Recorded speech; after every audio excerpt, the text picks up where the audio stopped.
Welcome to Sunday Reflections. Yeah, Sunday Reflections. We're going to talk about stuff today, and we're going to be here with someone who I've known for quite a while. You may have known him too, because if you've lived in Flagler County, or you lived in Putnam County, or you lived over in Tallahassee, or any of these places, even Gainesville occasionally, and Orlando down there too.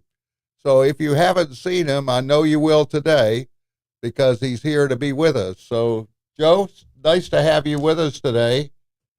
It's wonderful to be with you. It's always a joy to be on this show. We contribute a lot, and I think we also gain from the experience too. Well, Joe Saviak, Dr. Joe Saviak, both with a JD and a PhD. So here we go. We're going to be talking, but right away we'll start off with our sponsors that we have with us, and we're grateful for all of them, and certainly with the Chris Shee family and DJ Clam Shack, because with our heartfelt thanks we give to the Shee family, because they're one of the most generous and community-focused families here in the St. Johns County, and their work is with the Tringali Barn, a premier event and wedding venue. I know that it's been there. I've been in it several times, not to be married, but to be there with nonprofits, and it's being the leadership, and we'll talk about leadership, Joe, of Chris Shee, and how his families and he support and uplift our entire countless local causes. I mean, that's where he really does so much stuff for everybody, and we're grateful for that. He's got his own time and efforts, but he uses it for others. And this commitment is giving back a very lasting impact. It just has changed truthfully, his gratefulness and all they do for our community. And we thank you, the Shee family, and you make St. Johns County a stronger county and community. And then the DJ Clam Shacks. Well, they're the ones we've talked about. I was down in the Keys this past week, and being down there with one of the Clam Shacks, and there we go. It's craving fresh seafood is what it is, and it's from the heart of the historic St. Augustine. We'll talk about where. And it's on Hippolytus Street. It's DJ's Clam Shack on 21 Hippolytus Street here downtown in St. Augustine. And it was born in the Florida Keys and rooted in New England tradition. Oh, man, tradition it was. DJ serves up lobster rolls, fried clams, conch fritters, and more. And I think they're going to be doing something with the amphitheater soon, so we'll find that out. And they made fresh with the highest quality of ingredients and prices that you would never understand how good and valuable it is. And they're open beginning on Tuesday, that's the day after today, through Sunday from 11 to 9. And it's the perfect spot to get a bite. And I've told you before, you just stroll down the old streets here in St. Augustine, and you could taste one of the best seafoods and experiences in the country. So, Joe, I know that it's been some times that we have talked on the phone. Sometimes we've talked in person. Sometimes we've talked, both you and your wife. We've done all of those things together. And today we're going to be talking about something very important to all of the people that'll be watching. We're going to be talking with where you go as why you're a consultant, and what you're doing as a consultant, and what you're doing as a lawyer, and how you have made a difference of helping people become leaders, and how their leadership makes a difference, and how they go through different parts of anything that's there. And without that, I'm going to talk about something later on a poem. I always do a poem. I don't know, sometimes I don't know if I'm going to get it in, but it sounds like it may this time. Leadership and Accountability is the name of my poem.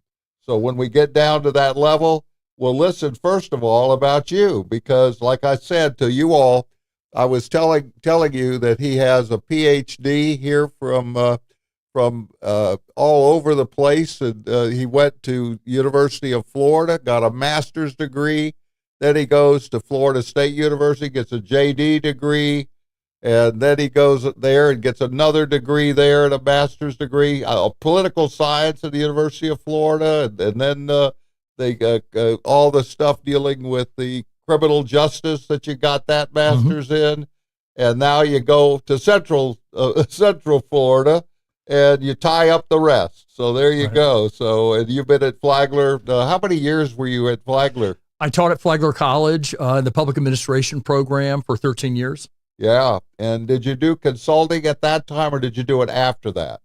No, at that time, it was not unusual for local government to contact me, say we've got an opportunity or a challenge. Could be with policy, could be with a grant opportunity. And Dr. Sabiak, what would you recommend so that we can succeed on this? And I love to help other people excel.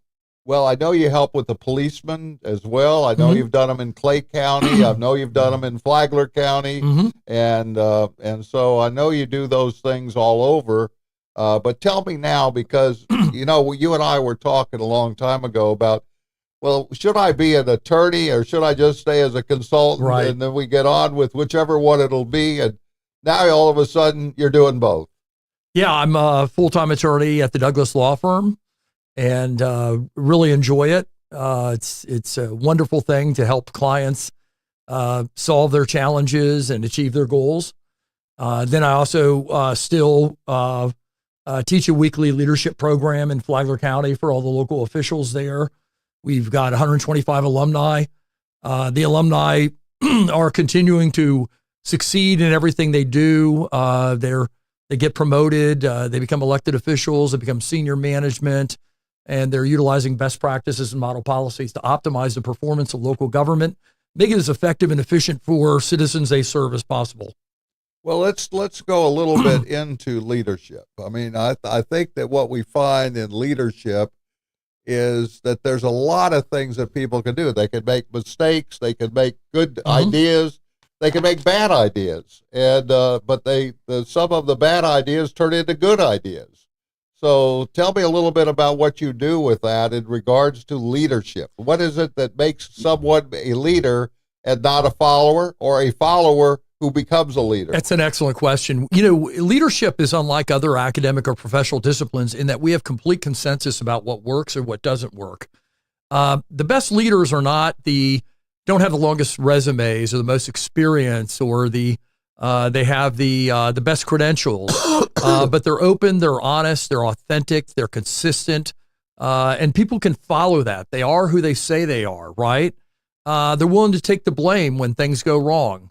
They give others the credit. They allow others to make decisions. They create a culture where people feel safe to speak and say, there's a problem, I have a solution, you've made a mistake, we can do better. They create and sustain the right culture to ensure organizational performance. Well, and so when you're dealing with commission meetings, when you're there to help them and do the consulting side, both sides, both the commission meetings and doing the stuff on consulting, how do you find out which one of those people are going to be leaders? That's an excellent question. I would look at what defines leadership, and that is make decisions, allow others to make decisions, give others credit, accept responsibility and accountability, identify a mission, goals, and objectives, and then ensure that the organization and the operations are going to enable the entity to achieve those goals and objectives. They inspire with a vision. They're clear about the mission. They create and sustain the right culture to guarantee optimal performance of the organization. So now I want to back it down a little bit. I want to back it down to a family. And in each family, there are people within that family, some of which want to control, some of them don't want to control, some want to let the other ones do the work, others want them to do something else. So we're talking here today with a bunch of people that may not have all of those degrees you have, because I don't have all those degrees. I've got a couple of them, but I don't do all of that. But I think that there's the same way within a family to also find a way to be a leadership. And how does that work out? Well, I think everyone can be a leader, and you're correct. We're leaders both in our personal and our professional lives. And so it really depends upon trust. I mean, it's once again, it's not the brightest person or the most experienced person or the person with the best credentials or longest resume. It's really trust, that people know that you're genuine, authentic, consistent, that they can trust in who you are and who you say you are. And so you're right. These lessons, they work in the workplace. They also work at home too, right? In terms of leading others to ensure that we achieve what we want to achieve, both personally and professionally. Right. And I think that makes a big difference, again, to our community, because our community needs to have leadership within it, whether it be on the county commission, whether it be in a city commission, whether it be in any location. We, as family members, we are community members as well. Very true. I mean, you have a number of different circles of influence in your life, both personally and professionally. And you don't have to hold a formal or official title of leadership in order to be a leader. Leadership is influence, as Maxwell would say. And so influencing others in a positive way, in a productive way, in a constructive way, that is leadership. And you can do that at all levels of the organization, at all points in your career, both in your professional life and your personal life. And you are right. It benefits communities, states, countries, corporations, nonprofits, colleges, and then, of course, families and neighborhoods and communities. Well, and I also know this, it seems kind of interesting how this is important in so many areas. I know when you're looking at football games, just for example, in a football team, sometimes you see that one person that they follow, and they then make that decision, whether it's the Jacksonville Jaguars or anybody else. They then have somebody that's there that has gone through and had some things that had changed their lives that then makes them a better person. So I know it works in so many other areas. It's just amazing how leadership is so important. It is. And leadership, I like that you brought in sports, because when you're a leader, you're a coach. You're developing others, you're growing others, you're helping others optimize their potential and their impact.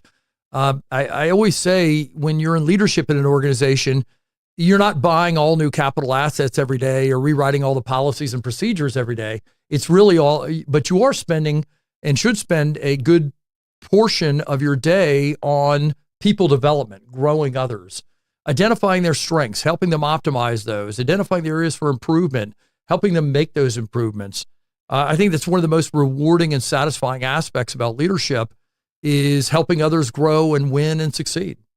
Well, I was also thinking about this a little bit as I was preparing for today myself, after you sent me what you were showing me, and you were showing me a little bit about some of the things that you do in your leadership role of helping others to become leaders. I started thinking about a lot of other things. I thought about, churches need leadership.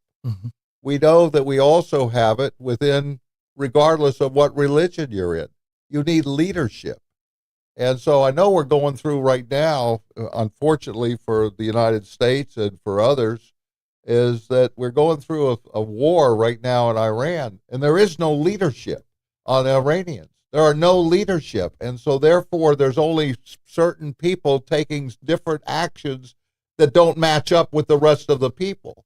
So we know that leadership is not just here, it's also accountability.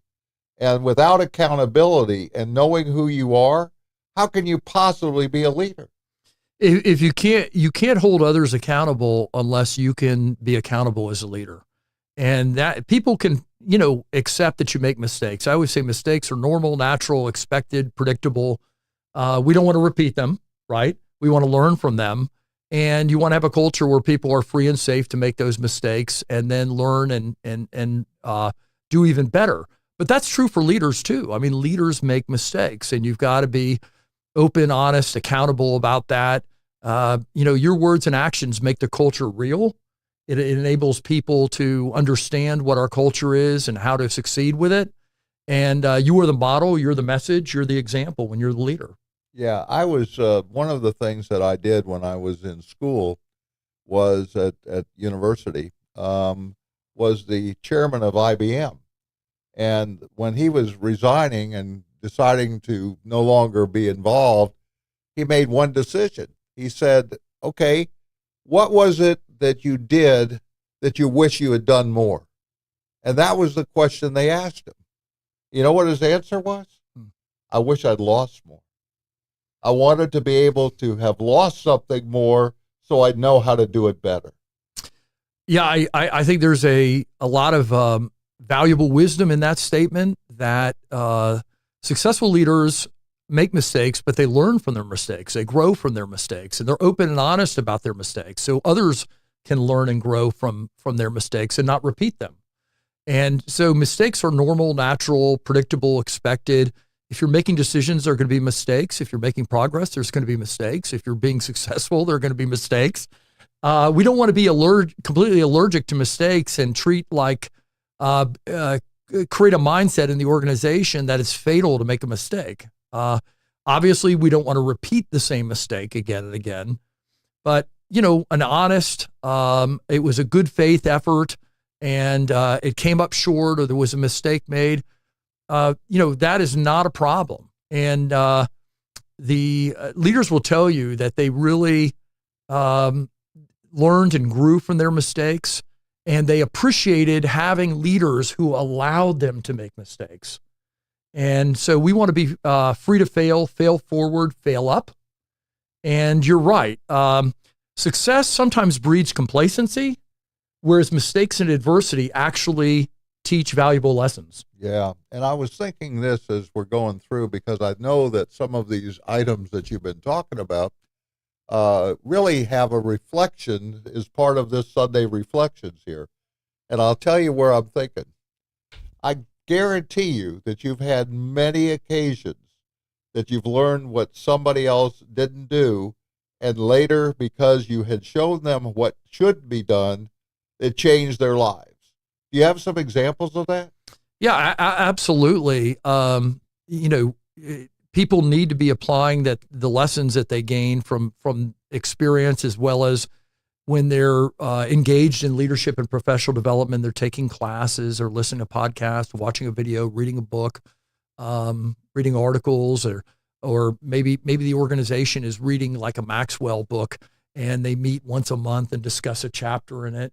But one of the most valuable things you can do as a leader is to convey to others specific examples where you made mistakes and you learn and grew from those mistakes. But yeah, what's wonderful about leadership is we have complete consensus about what works and what doesn't work. And then we have real-time, real-world impact, because when people begin applying the right leadership style, strategies, and tactics, they see better results, performance, culture, team, recruitment, retention, outcomes, and all on all key metrics, everything improves. And on all key metrics that would document problems or lack of progress, those go down. Mistakes go down, successes and achievements go up. So we know this works, and I've seen it many, many times. I have several hundred, actually well over probably 1,500 alumni in this region, and many of them hold supervisory, managerial, senior management. That's where I was going. Positions. Really? Yeah. And I talk with them literally every day, which is very rewarding to get to hear from them and engage with them and see their progress and successes in their career. And they definitely do share that they learn from mistakes and trials and difficulties, and they grow as a result, and they become a lot better. As long as it's a survivable mistake, it should teach. But yeah, I find that is a frequent, valuable observation I hear from those I've taught, is that they learned something from making the wrong decision.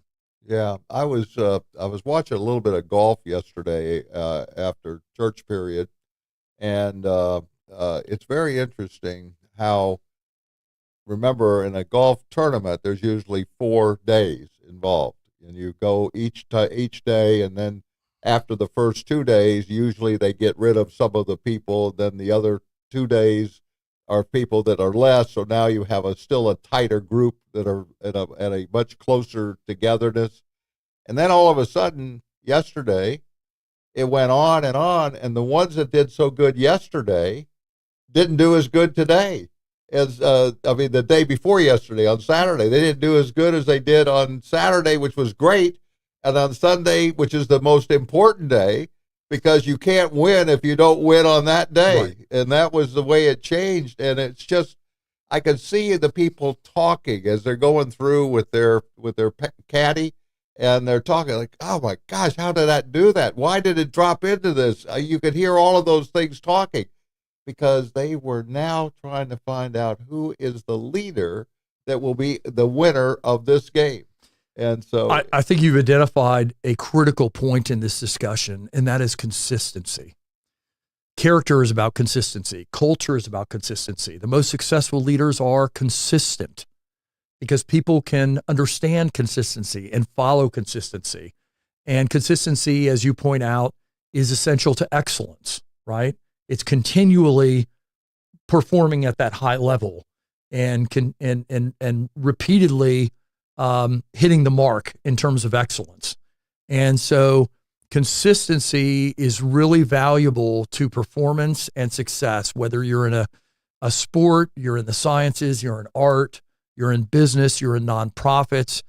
It's that the organization can day in, day out, perform at a high level because the leadership is providing that consistency that enables the organization to understand, here's how we should think, talk, act. Here are the specific attitudes and behaviors that are conducive to success. And so repetition is the engine of education. Consistency is the engine of excellence. Yeah, well, that's really a great response to the connection between sports and other things fit together. And I always understand this. I think that as I think through my life, and I know it's through your lives too, that you have a different way of where you're going and how you get there. And I think that sometimes we don't know where we're going, and yet at some point we found out where we did go. And you said, I wish I had done this before. I wish I'd done that. I wish I'd been doing these. And that's the way it works with God. I mean, for him, you always follow him the best you can, but sometimes you have to do it by yourself, and then that just changes your life. And you don't want to do that because he has the path for you. So as we're going through all of these things today, I've seen how it reflects, just as the people you described, they reflected upon what you shared with them as a professor here at Flagler, and how they got to other places that they would never have been had they not followed that thought and that event, whatever it was that you gave to them. You definitely have an impact on others. It's really rewarding. I think it's the most fulfilling aspect of being a leader, being a teacher, being a coach, is seeing the success of others. And if you get a lot of joy from that, if that's really meaningful and fulfilling to you, then you should be teaching, coaching, mentoring, and leading. Yeah. Because that's what it's all about. In other words, if you're in leadership because it's all about you and the title, the power, the privilege, the money, the attention, I mean, that's not going to work. People can't follow that. But if it's all about the mission and it's all about the team, it's all about others and bringing out the best in them and helping us achieve an important and valuable mission, people can definitely believe in that. They can follow it. They can embrace it. It registers here. It is embedded here. And you can achieve really anything once that occurs. Yeah. I think this is a good time for this poem because I think we're getting into the areas that I was thinking about. And I love your poetry. Well, you know, It's inspiring. It's instructive. Really enjoy that you text it to me every day. Yeah. That your wisdom often comes at just the right moment. All right. Well, this one's called Leadership and Accountability.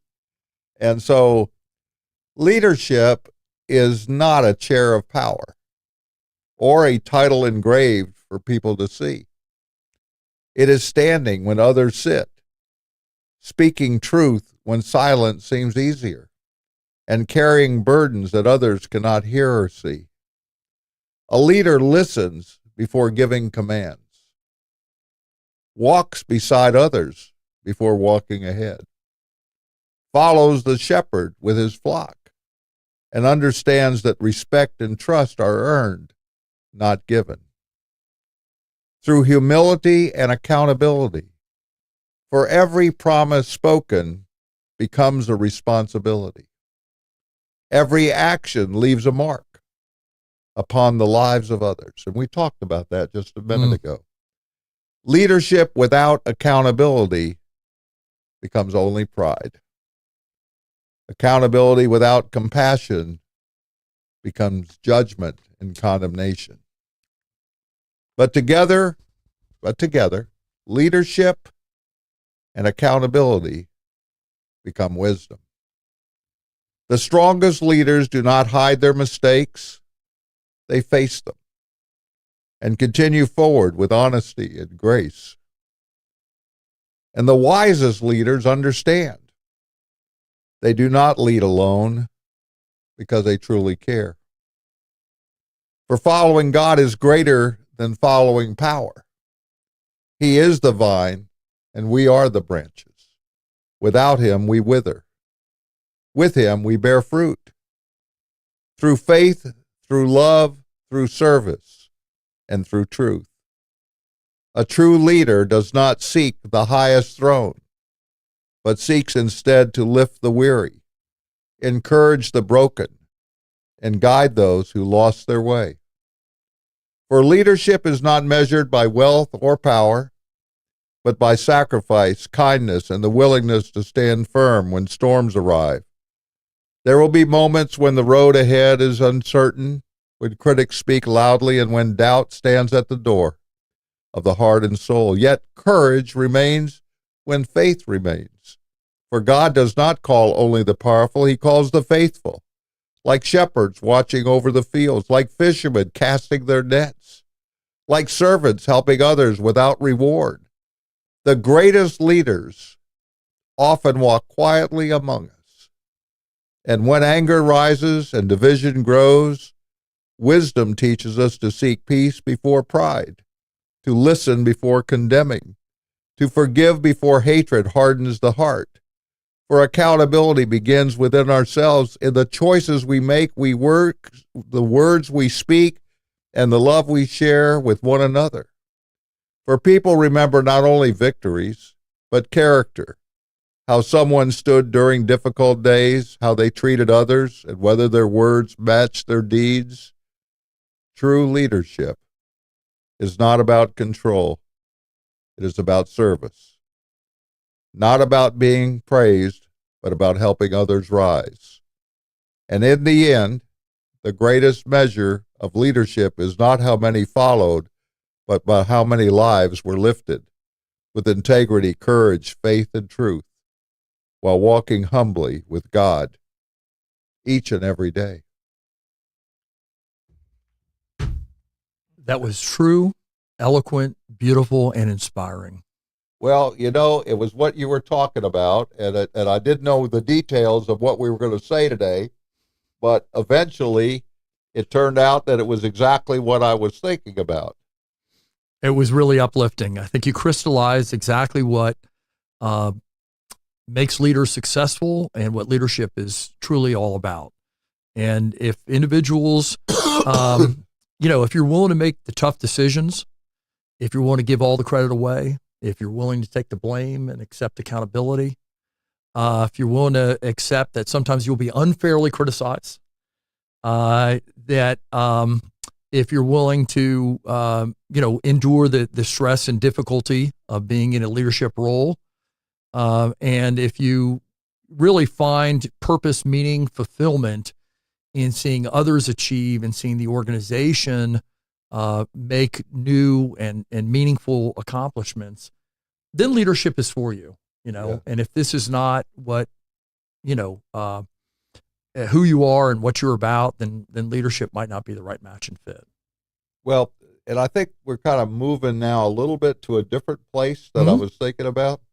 I was thinking about, I know that you're doing some work for a small community, probably the smallest one that you've ever seen, someone close by where you can see the ocean and see a Marines all over the place. Yeah.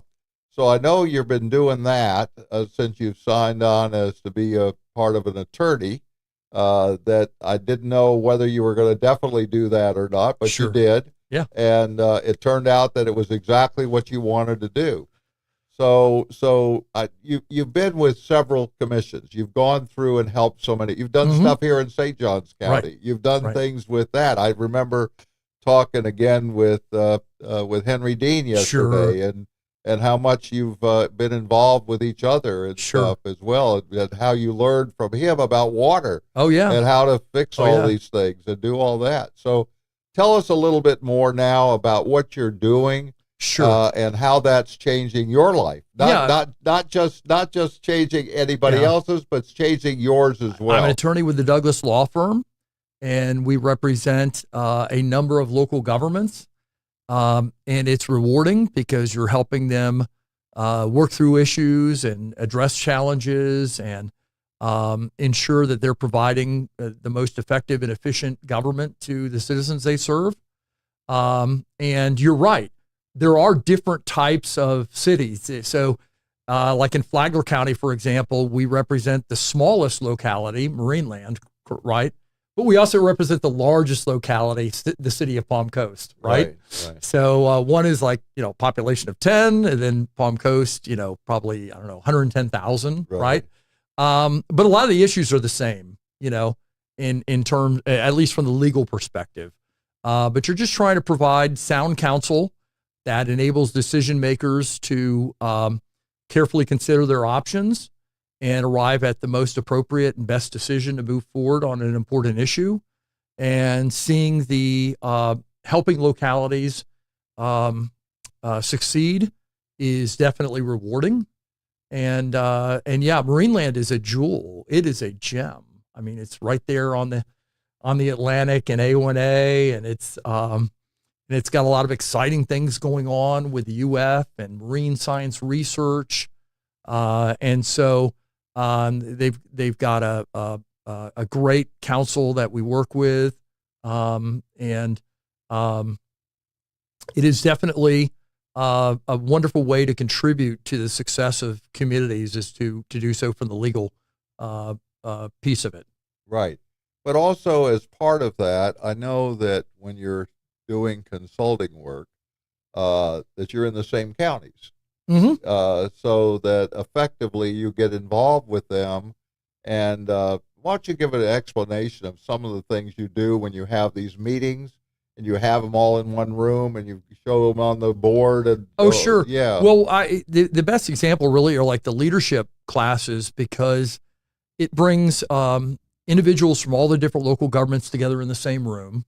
So you're going to help build communication coordination, optimize, communication coordination, cooperation, a culture and a mission across all the different local governments, multiple different local governments, but one mission, right? And one culture, and it fosters really good partnerships between them, and everyone gets to learn best practices and model policies to optimize the performance of local government.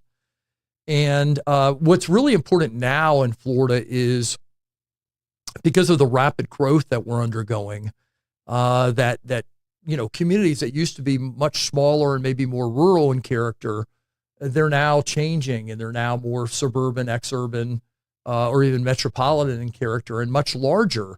And so government has to redesign, re-engineer, reorganize in order to make sure that it matches and fits the demands, the challenges, and the needs of a community that is dramatically grown in a short amount of time and expects certain services and service levels and quality of service and capital assets in place, infrastructure and programs. And so equipping individuals in government with this knowledge of best practices and model policies and programs, what works best in leadership of local governments worldwide. And we know what works best. That you're equipping them, you're enabling them to bring the most effective and efficient local government possible to their local citizens. Once again, in Florida, during a time of significant growth, while you may also have limited or reduced resources in order to meet those demands and needs. Right. And I know as part of what you're going through and how you're doing it is that you end up having some other things you do. You have some writing that you do either weekly or monthly as Sure. well. Tell us a little bit about that. I do like a leadership column every week in Flagler News Weekly. But really, my classroom is the social media networks. Right. So right. for LinkedIn, every day 30,000 people follow me, and during the course of a year, I might have several million who viewed the posts. And so I view it like as an opportunity to educate and inspire and encourage.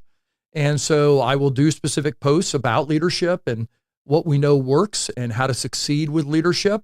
And I hear from executives, managers, supervisors, professionals throughout the country and the world how valuable it is. Right. And they are from all different walks of life.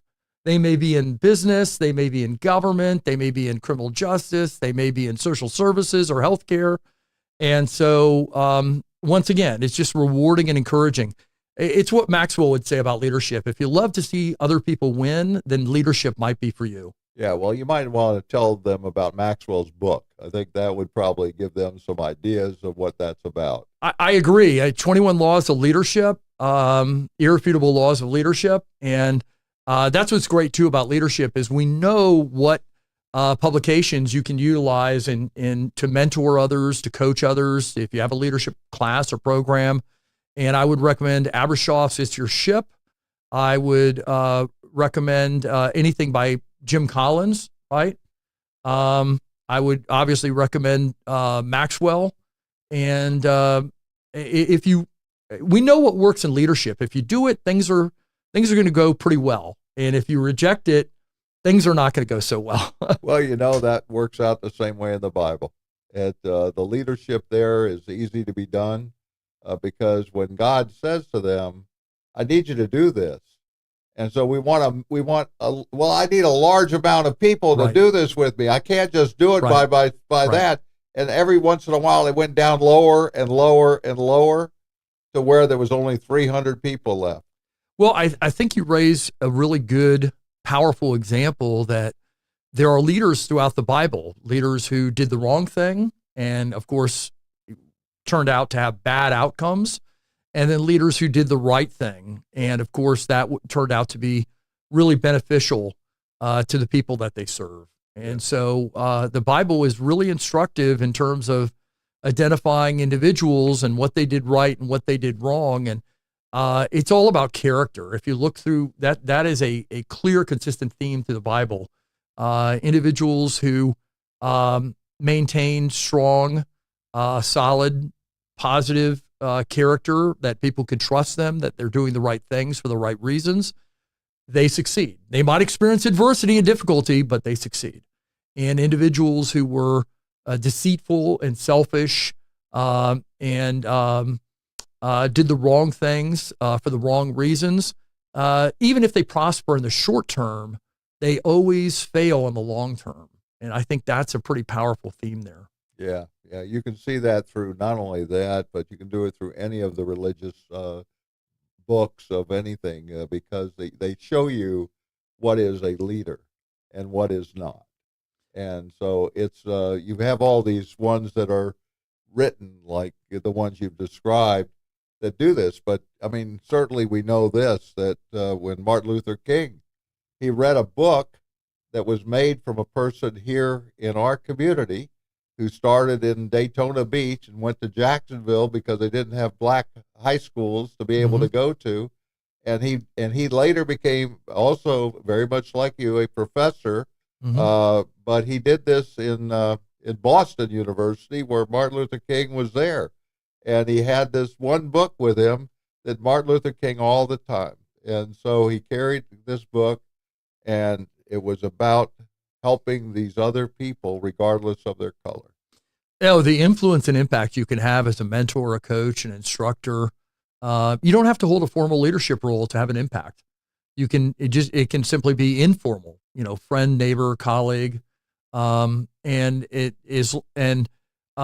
we can cite all kinds of powerful historical examples like the one you just shared, where leaders who were very consequential in what they were able to achieve, if we trace back into their history, we see that there was a teacher, a member of the clergy, a family member, someone in the neighborhood who had that impact on them and literally changed the entire trajectory of their life.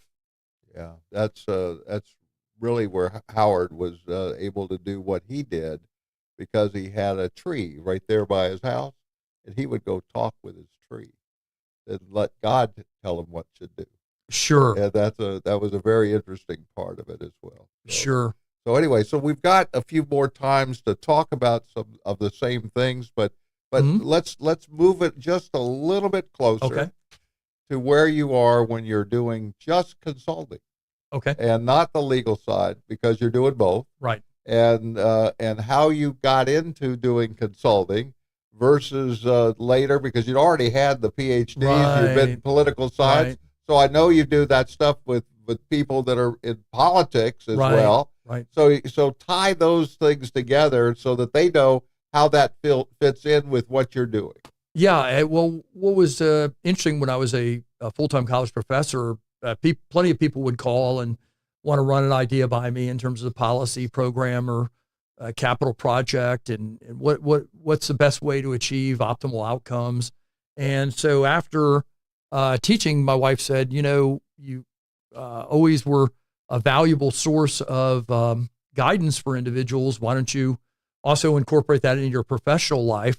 And so I've helped organizations achieve their goals and objectives through different types of strategies. Could be a strategic plan, could be leadership development, could be an organizational assessment, and then making recommendations. And it fits very nicely in with being a lawyer, because what you're really doing as an attorney is people bring you problems and you're there to help them find solutions. And so it fits right in with what I've been doing in consulting. Not everything is litigation and being in the courtroom. It's often a client explaining to you what their need or problem or challenge is, and you're trying to give them the best possible guidance for success. So the consulting and the lawyering, it fits very nicely together. But yeah, both are rewarding because, as I said, at the core of both, it's I'm helping others succeed. I'm helping others avoid problems or successfully deal with a problem. And if you enjoy that, if that's fulfilling and meaningful to you, then these are good things to do. Yeah.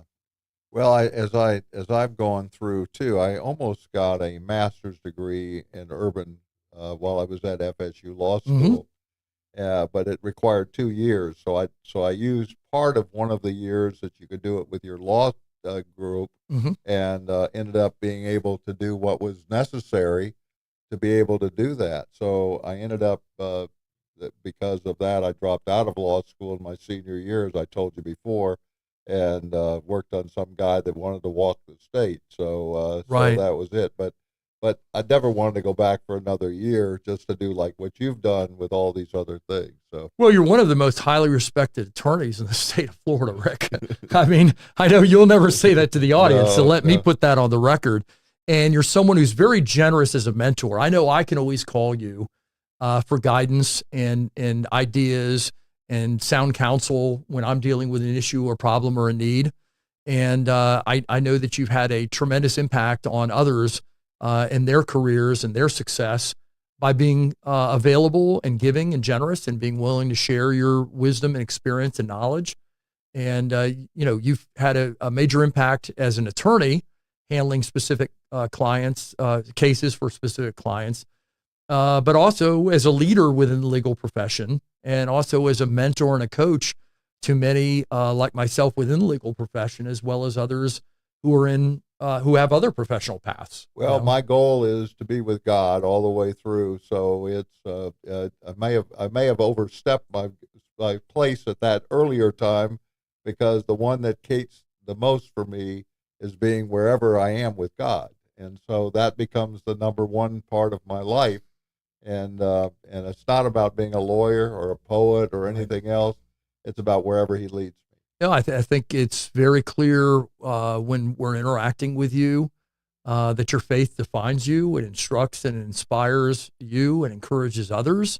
It enables you to have a excellent perspective on life and people and problems, and provide sound counsel and enable you to have a genuine heart for others, have a high degree of empathy for others, be very generous with the gifts and abilities that God has given you. You have always figured it out, which is, I'm not placed here for me. I'm not here. This is not about me. And I haven't been given these talents, skills, and abilities for me. You've always understood it is about others. And am I serving them? And that really serving is leading. That's what leadership is all about. Am I helping others optimize their abilities and opportunities and potential? Am I helping others, address their challenges? And I think, and so as a mentor, a coach, a role model, an example to others, and you're also very generous about sharing your knowledge and your wisdom, and you do it through multimedia channels, right? This is your classroom too, as well as, like I said, personally. You never hesitate to take the call when I have a moment of need and I want to pick your brain and get the best of your counsel. Well, I want you to know out here, audience, that right now, don't think about that for me. I am just here with you to be with the way that we can reflect where God is with you. And I appreciate that with Joe, though. He's been someone that I've known, and he's helped so many others. He's just not talking about himself, which is the way it should be for leadership. And leadership is not about yourself. It's about others and how those others can be better than they were before. Yeah, I can't emphasize enough, selfishness is the enemy of achievement. You have got to be generous. People can follow you if it's about the mission, it's about the team, it's about those we serve. And so the be a giver in life, as Professor Adam Grant would talk about. He talks about, givers, takers, and matchers, right? Right. And you need to be a giver. And not everyone you give to is going to listen or learn or grow. And you're obviously limited in the amount of time, energy, and effort you have to giving, but spend your day giving. Spend your day pouring yourself into others and helping them improve and enhance their abilities and create opportunities and enable them to be in a position where they can help others grow. Well, that's part of our lives as well, because without that, we have no movement. We're just stuck in one spot. We can't move out of it. We're in quicksand, and we cannot move to the next step. We can't get out. And so we stay in there. We'd rather stay in there because we know what it's like, but we don't know what's going to be happen if we go out. And I think that really is the way that it works, because you can't, the way that we would go in our lives. Some of us like to go to vacations that they've never been. Some of them like to go to places that all they have to do is get on this boat and go to that one, and they'll have all the people ready for you. They'll be able to take you exactly where they want you to go and show you whatever it is. And now you come back, and now you can say, I've been on Europe. I've been to these places. Well, they missed all the people. And so it's the people that they miss, because all those other things remain. And so they land for thousands of years, but only the people there make the difference. And that's true here in St. Augustine. We're in St. Johns County. We have people that are coming here that come from other places for a lot of different reasons. But when they get here, they realize that this is not like being in New York City. This is not like being in some big place in Miami. This is a place of a small town that is growing too fast, and the St. Johns County doing the same, because this is a great place to be, because we have amphitheaters, we have music, we have places to go, we have churches, we have Greeks, we have all different types of people here. We have everything in St. Augustine, so don't tell anybody if you live here to do that. Tell them they can come in for a couple days, but they have to leave. You're too much. It is a wonderful community. We're blessed with a lot of really special people who live here. We've got beautiful natural resources. We have colleges here, and the higher education in the community always makes positive contributions. We have a robust economy, good, strong economy. We have so many different ways to go enjoy recreation, the outdoors, and it's really a special place to live. And it's also one of the safest communities in America. It's really a special place to live. Oh, our schools and education are in the top tier, right? I just could go on and on through all the different metrics of quality of life. So it is a special community, and we want to hold on to that. Well, and that means we have several things. We have the ocean. We have the river. We have everything around us. We have parks. We have parks that have other things in it. We have all kinds of places. We have some of the oldest places that brought freedom. We have things of other times that came from Minorca and all of those things, and all of those people that have made it here, and how they've gotten here, and how we've had wars in here between the Spanish and the English and all of that. We've had cannons shooting at us and all the places. So this has been a community of reflecting upon it as we're sitting here today, because there were leaders in that same area when they led the black people to be able to then come from outside to get their freedom, and then to be able to work and become the first cowboys in the entire state of Florida. And they were the first cowboys. We have the history here is absolutely and endlessly fascinating. And I always kind of joke that I'm older than plenty of cities, dozens of cities around the state of Florida. But here you have the birthplace of America, right? Right. And we celebrate the history, and I love seeing all the classes of students who travel here from around the state to experience and learn from the history. And so St. Augustine is really this fascinating classroom to the world. And there's so much about world and our national history that is learned here. Yeah, well, and that requires leadership. Without leadership, that would not work. And therefore, it would just be another place. And it's not. It's a place that everybody that knows what they're doing is because we're here, because this country and this city feels the same way of the entire United States. Sure. And so it's so amazing that we have this opportunity and reflect upon it.